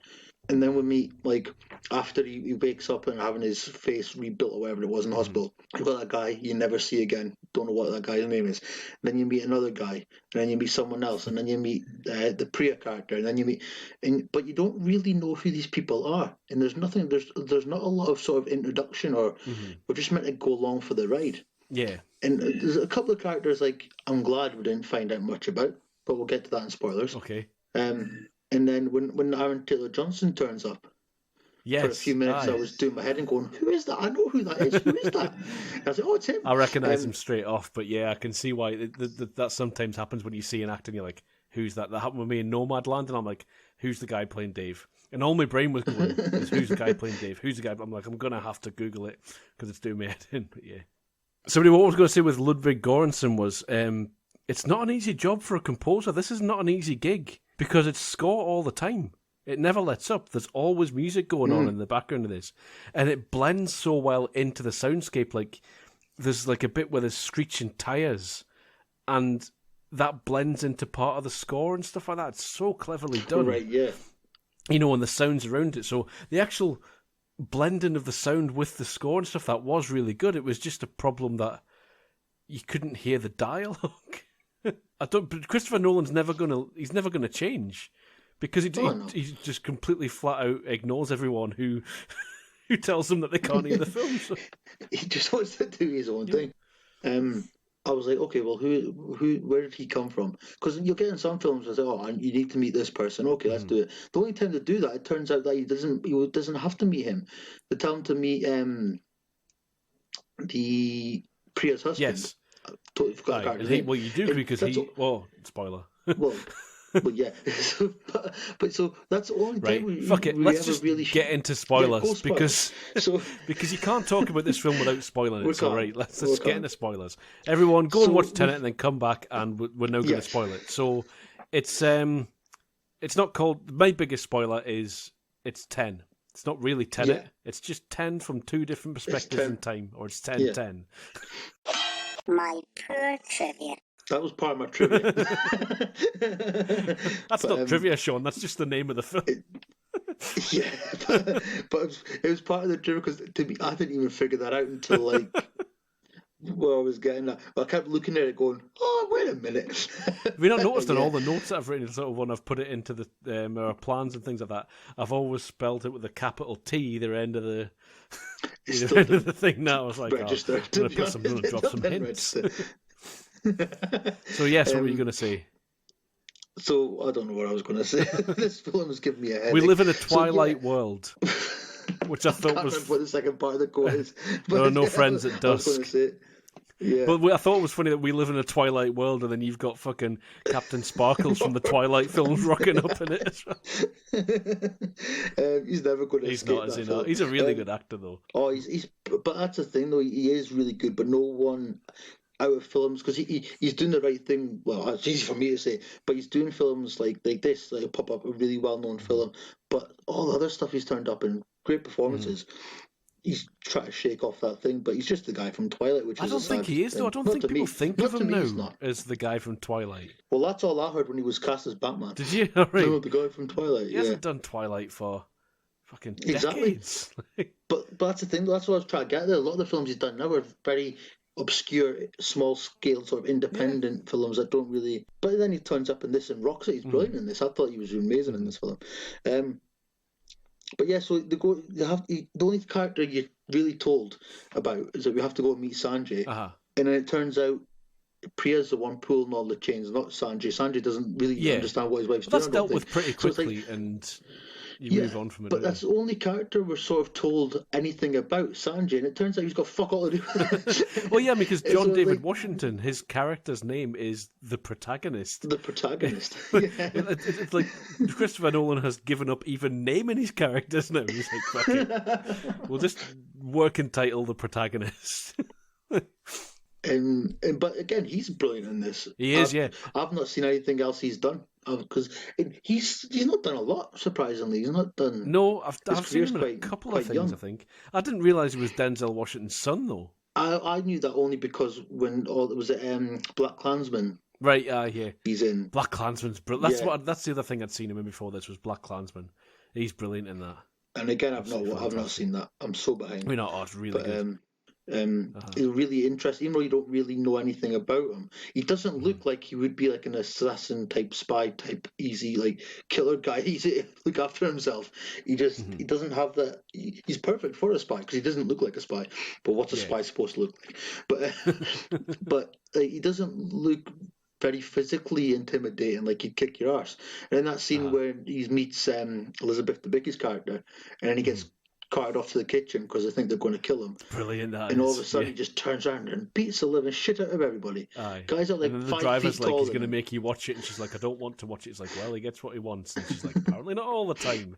Here comes John David Washington, the protagonist. And I freaking loved Kenneth Branagh in this. I was terrified by him. I didn't really enjoy his accent again, but his accent pulled me out a little bit. His performance was he didn't know what he was going to do. He was so unpredictable. He's so quiet and reserved, but when he asks him at the dinner, he's like, first how many times have you slept with my wife or something like that, or have you slept with my wife? He's like, Aye. no, not yet. Great answer. Good. That's the type of answer that would be in my head, but I would not be brave enough to say it. Not to a Kenneth Branagh, no, arms dealer guy. No, absolutely not. It's such a good, well cast film. Like all round. And Elizabeth Debicki, female character that actually gets to do some stuff, kind of. Yeah. Well, she's she's kind of integral to the sort of outcome of the. She has her own ideas, at least. Yeah, she can think for herself. I'm being charitable here, I don't know. But she does. I feel like he's trying this time. He's making steps in the right direction, Billy. That's what it is. Aye, yeah. Just be better. Just be a little bit better yet today than you were yesterday. That's all we ask for. It's all you can try and do, isn't it? That's it. Well, he is obsessed with time, isn't he? Yeah. Like, all of his films have something to do with time. Even Dunkirk, you're like, how's he going to weave time into this? And he's like, well, you see. People experience time differently, whether you're on a beach, in a plane, or on the sea, don't they? Like, all right, okay. I suppose they do, don't they? They make it very obvious because they use like the Doppler effect to illustrate what direction people are moving in time. You know, there's two different. Even when you watch it second time through, you've got red and blue. But you've got red and blue on the door of that turnstile where they first encounter John David Washington coming out at the beginning, sort of thing. You can see that, and you know the lights are red and blue on either side of the turnstile when he's speaking to that. So it's like if you're heading forward in time, red; backwards in time, blue, isn't it? I think so. Yeah, which is basically the Doppler effect, isn't it? That's red shifted for outward travel. See, because when I was looking at some of the trivia that popped up, and that kind of made me understand the science behind it a bit better. Yeah. I was like, oh, right, I get what I was going for. I think that was one thing that it was very sort of like, because they mention people like Feynman and stuff like that very briefly. Yeah. Like, aye. I was going to say blink and you miss it, but it's audio, so cover your ears, you'll miss it. But there's little things like that where it's like, and again, the technical side of it, I'm not very good at. But then, yeah, but I mean, it's not that important. Yeah, all it really is like they mentioned that paper because that's a paper that posits positrons and electrons traveling backwards in time. But we don't really operate on the quantum level as humans, so it wouldn't work anyway. So yeah. You use those turnstiles to turn backwards in time, sort of thing. I could not for the life of me understand or follow, no matter how many times I watch it, what's going on in the 10-10 pincer movement. I can't understand the logistics of that whatsoever. I've watched what all the teams are doing and the individual elements within the blue and the red team. There's a building explodes, and then it unexplodes, and it explodes again. And there's some sort of tactical advantage to approaching things from two directions in time, but I have no fucking idea what that is. The only thing that kind of puzzled, the main thing that puzzled me with that scene is like, and I might have missed it because I was trying to figure out what was going on, but did they explain who they're even fighting or what is going on or who else is like involved in that scene? Because there's bullets flying all over the shop and things like that. It's the backwards boys that they're fighting. See, that's what I was thinking, but why? Because aren't they all on the same team? They are on the same team, but Kenneth Branagh's team has backwards and forwards agents trying to put this algorithm together to get to reverse. Because it just seemed like to me they turned up in a war zone that nobody mentioned. I was like, why are they all of a sudden in a war zone? Because that's the thing. Essentially, what they're trying to do is they're trying to switch time so that time starts moving in the opposite direction, and people coming from the future into the past to, for some reason, destroy the past. They would then have the advantage because they want to turn the world that way around, or the universe, or whatever, to be in their favour. Because that's the thing, because you never really, and correct me if I'm wrong here, but you never really see, apart from when Aaron Taylor Johnson and John David Washington go into the bunker bit when you've got the other guy there and they end up on the walkie-talkie, kind of Branagh. That you never really see the other side, who they're fighting, as far as I could tell. You could just see them shooting at people, and like you said, the building's kind of blown up and going backwards and then not falling down. Yeah, but there are people. You never really see the other side of who they're fighting. Because they're shooting at them from inside the buildings and things like that. They're not engaging them on the open battlefield. Yeah, but it just seemed that's how it was presented to me. And again, it's just, that's one thing that got to me. I don't know, obviously, I'm not Christopher Nolan, but to me it was like... Wait, you're not Christopher Nolan? No, I don't know Why if am you're I aware of even that. here? To me, it's like, to me, it was just like he didn't really. It was just kind of going for the whole like, let's be as off the ball as we can, and the things that like I personally want from a film. I know he's not just catering for me, but the things that I personally need for a film. Actually, sometimes you just need to tell people a bit of what's happening, and it's just or show it. And to me, I was like, who are they meant to be fighting? Because I can't remember find out, did they mention who they're fighting? Where are these? Why have they all of a sudden in a big battle scene? What? And I couldn't understand what they were doing. I knew why they were there. They had to go and get that other thing before he killed himself. Uh-huh. But then it's just like, but what's all the mess around it? What's all the noise that's happening around it? I couldn't figure out what the point was in that I think battle. the point was he wanted to call his film TeneT, and he wanted it to be a palindrome, and he was like, Yeah. what could that mean? And he's like, well, 10, 10, 10, TeneT, TeneT, yay. I was thinking, if it was any other length of time, like if it was 5 minutes, for example, this film would have been called Fivvy Fifth. Or if it was 6 minutes, it would have been called Sixes.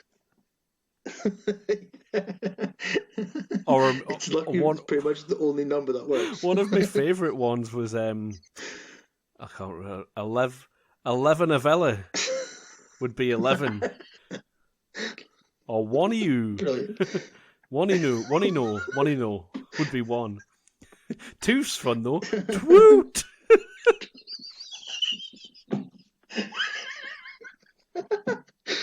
Or 30th. That sounds Welsh. 7 of S. 8's weird though. What the fuck would 8 be? 80.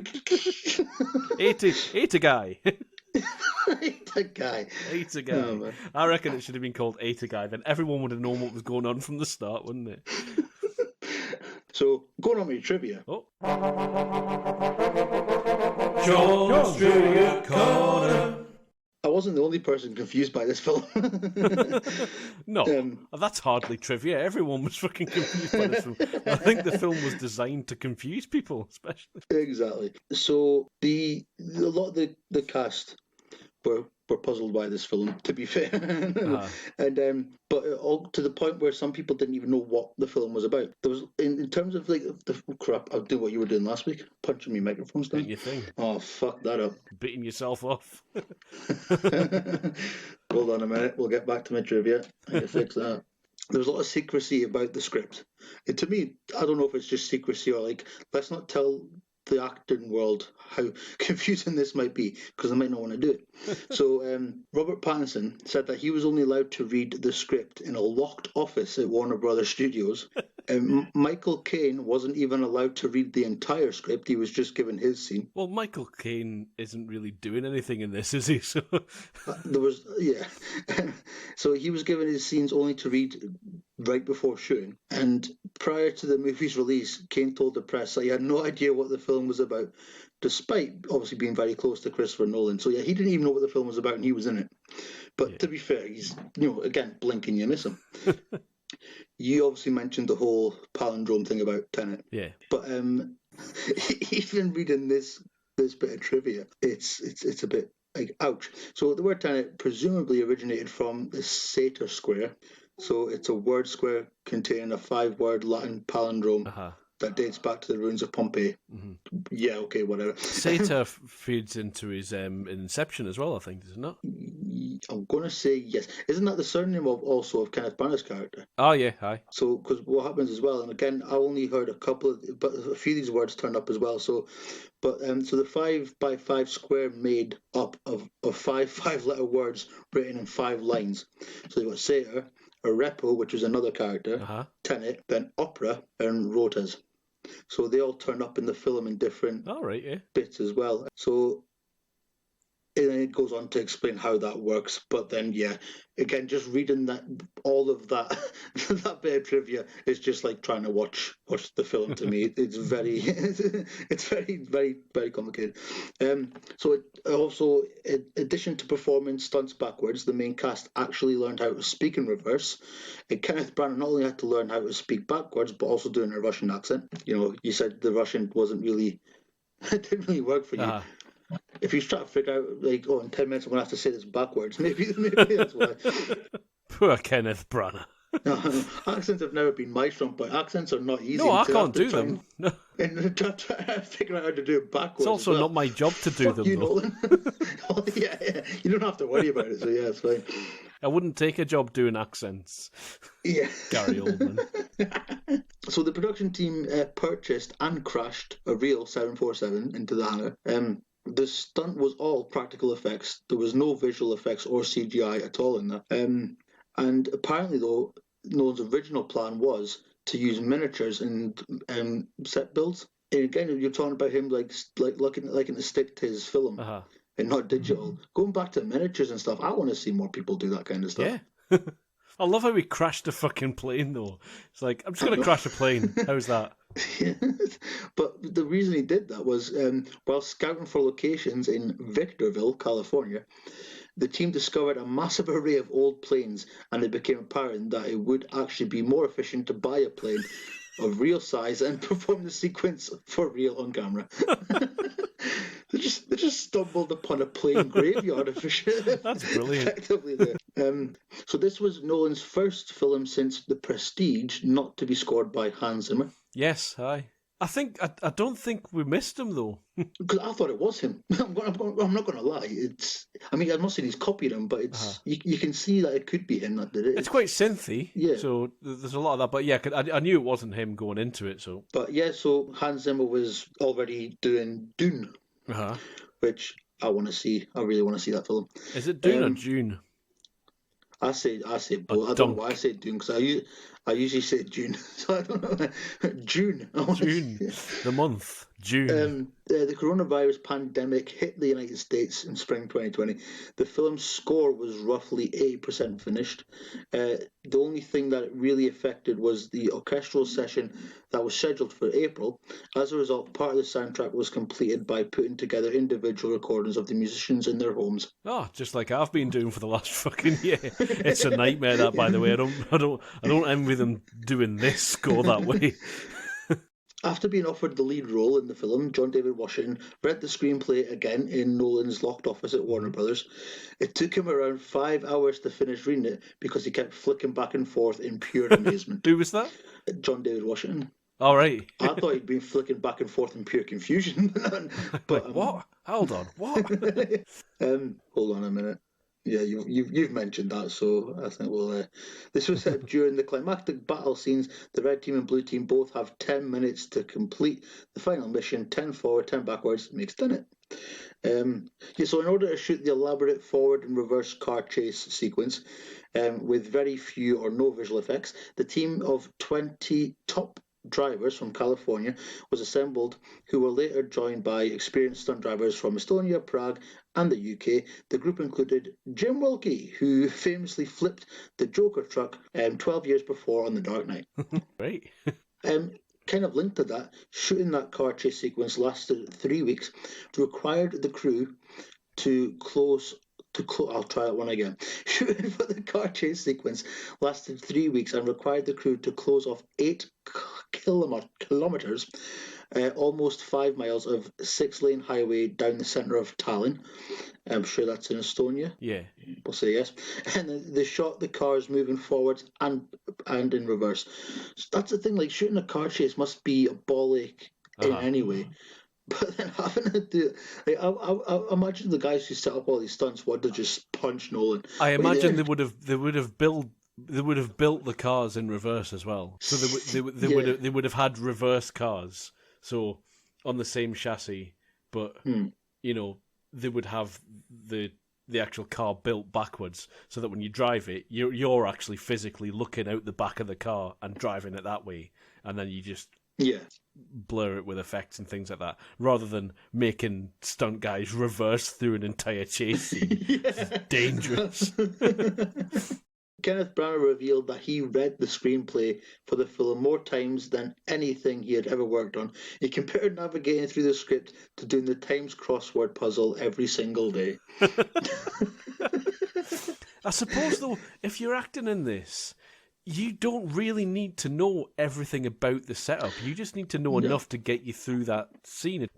But I suppose, like, obviously, Branagh would have to sort of, like, his character is very, obviously, heavily involved with sort of what's going on. You might need to know. Imagine getting a fucking Daniel Day-Lewis into this situation. Come on, Daniel Day-Lewis. I'm going to live my life the way that this film is set out. Oh, well, good fucking luck with that, then. On you go. He's just walking backwards through hallways and shit like that on his way to work. What's happening? Oh, I went through the turnstile wrong this morning.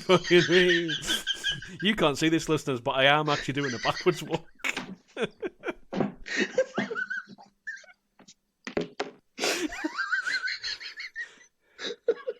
Picks up his spoon to eat his lunch with him. He's like, oh shit, I dropped my spoon.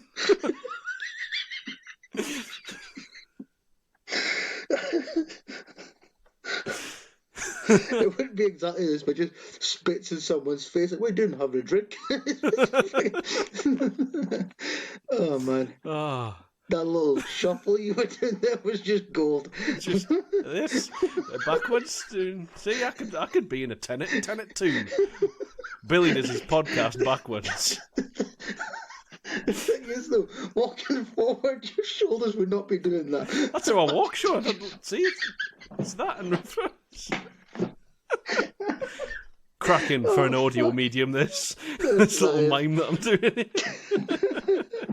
Oh, man. So, the original working title for this film, I would prefer this. I don't know why. Merry-Go-Round.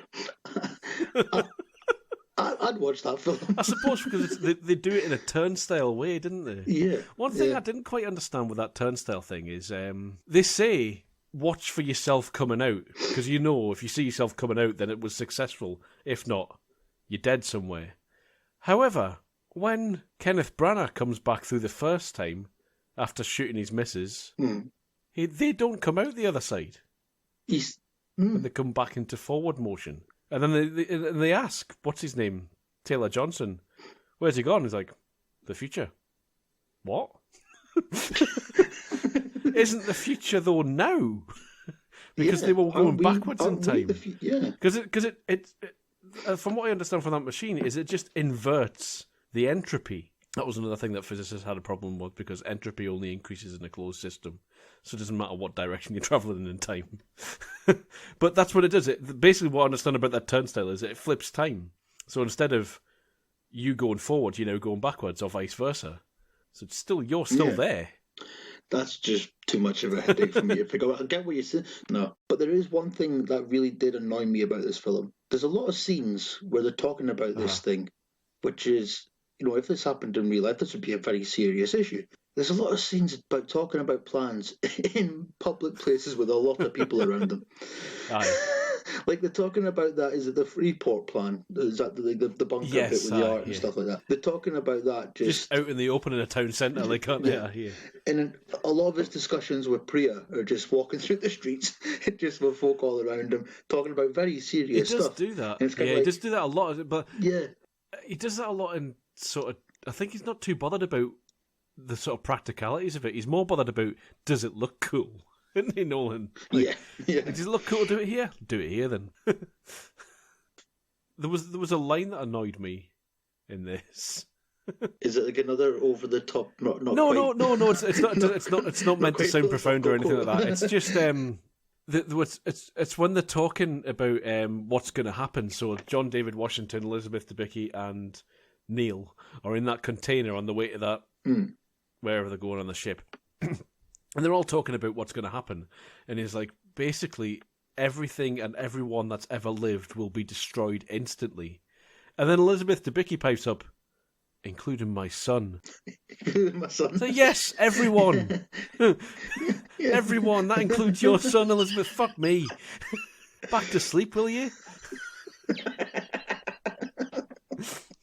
Like, you didn't need to add that on, did you? No. It's like going to a buffet and saying, I'll have one of everything. Or even the ice cream. Yes, even the ice cream. I want one of everything.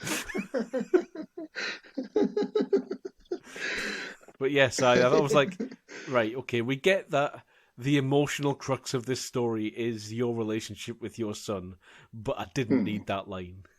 Yeah, that's... I get that that's what you're fighting for. So, do you want to hear some reviews? Aye.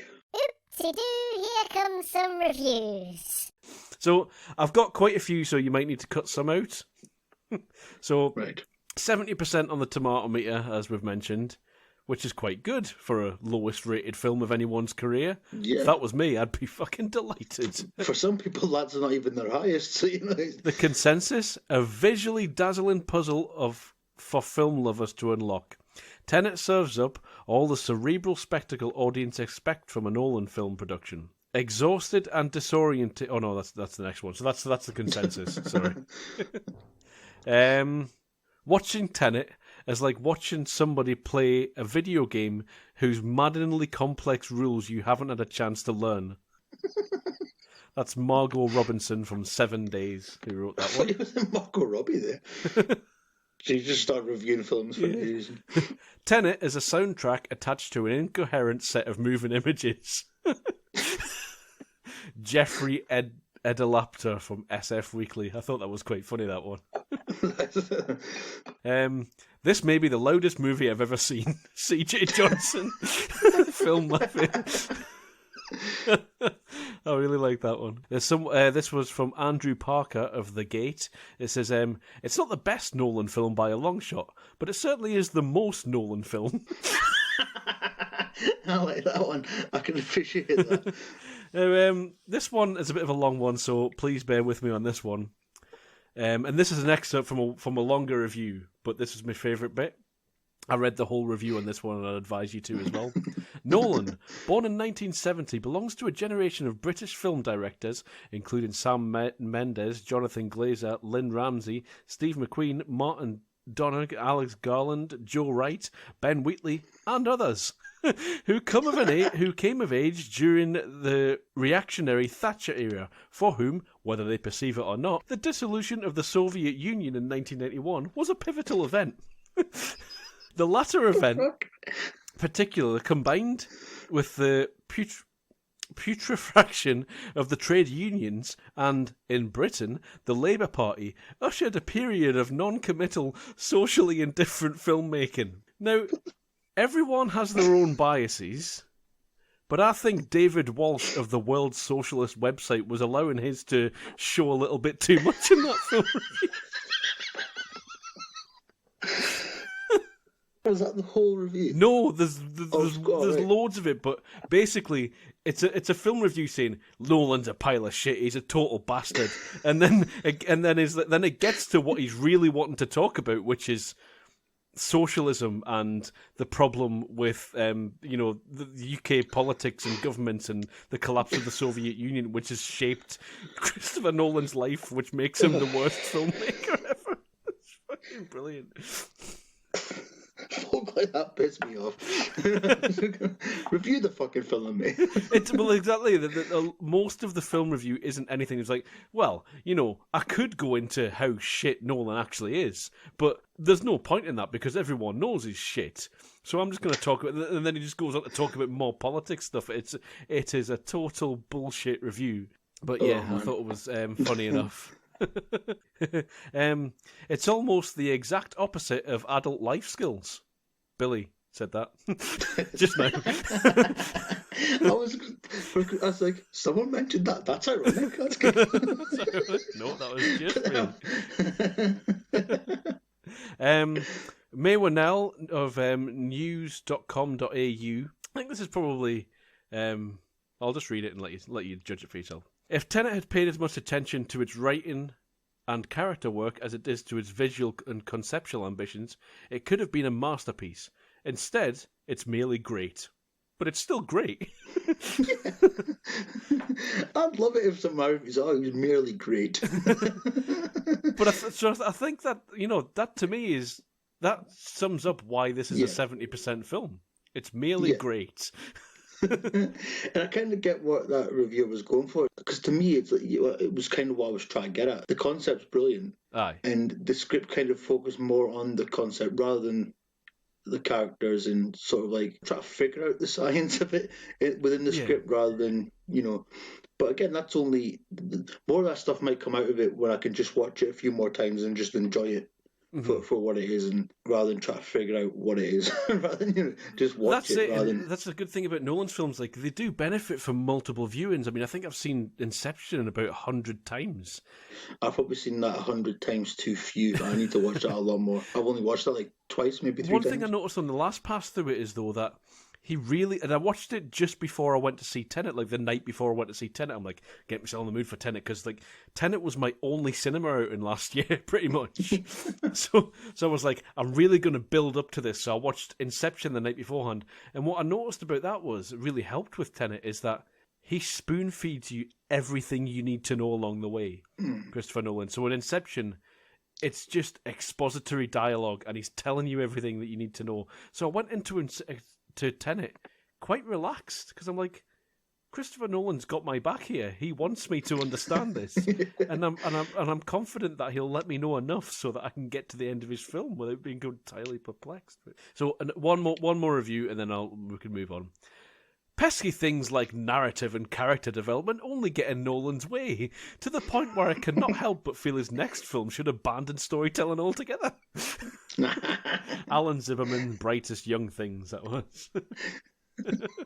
I won't go that harsh, but kind of on the same track as what I was saying. Yeah, I mean, maybe not all as these are basically harshly. rewording what we're already saying, sort of thing. Yeah. They're not really all that harsh, apart from some of them like saying it's a soundtrack. But I imagine the guy who said, that it's a soundtrack attached to a set of moving images, elaborated on that much further in his full review. I'd like to think so. So yeah, those are the reviews. But no, it is a film I'm going to have to watch more.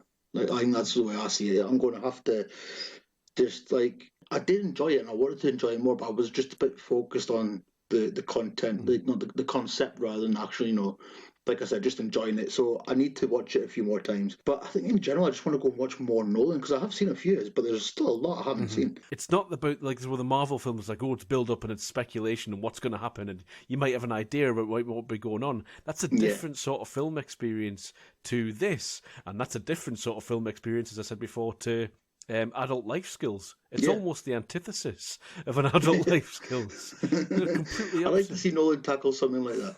Yeah, just like a small film in a shed. Just gets his all-star cast, rocks out his John David Washingtons and his Tom Hardys and Leonardo DiCaprio's, and in sheds. And I like it, Sean. I like it. I had to interrupt you, sorry. Just get all those Michael Caine building the shed. Shedesh.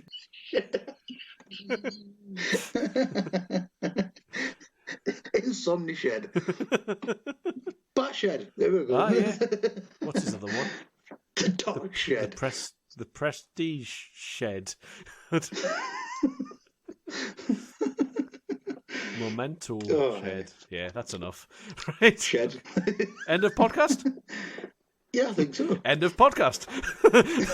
Thanks everyone for listening. If you listened this far, you have gone through a lot with us tonight. So thanks very much for listening. If you did listen to us all the way through, please get in touch with us if you have any suggestions of what you want to hear us talk about, or if you just have any suggestions for us in general. You can reach us on email w.a.f.f.l.e.podd@gmail.com. You can find us on Facebook, Whitty Analysis of Feature Films at Whitty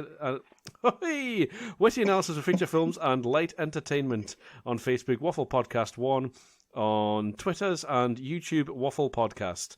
And as we always say on this, shit, that's possibly more racist than that fucking cop in this, isn't it?